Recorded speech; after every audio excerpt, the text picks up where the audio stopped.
भारतीय घटना मसुदा सादर.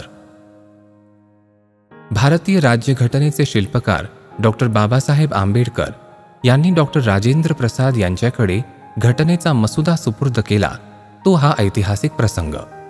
29 ऑगस्ट 1947 रोजी भारतीय घटना समितीची स्थापना झाली व डॉक्टर बाबासाहेबांचा या समितीत समावेश करण्यात आला.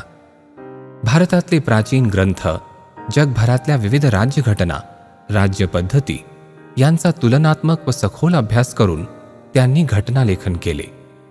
रोज 18 ते 20 तास ते काम करीत असत. फेब्रुवारी 1948 मध्ये घटना समितीचे अध्यक्ष डॉक्टर राजेंद्र प्रसाद यांच्याकडे घटनेचा मसुदा त्यांनी सुपूर्द केला. पुढे 26 नोव्हेंबर 1949 रोजी भारताचे संविधान म्हणून ही घटना मंजूर करण्यात आली. या प्रसंगी केलेल्या भाषणात डॉक्टर राजेंद्र प्रसाद यांनी डॉक्टर बाबासाहेबांनी घटना समितीमध्ये दिलेल्या योगदानाबद्दल अभिनंदनपर गौरवोद्गार काढले.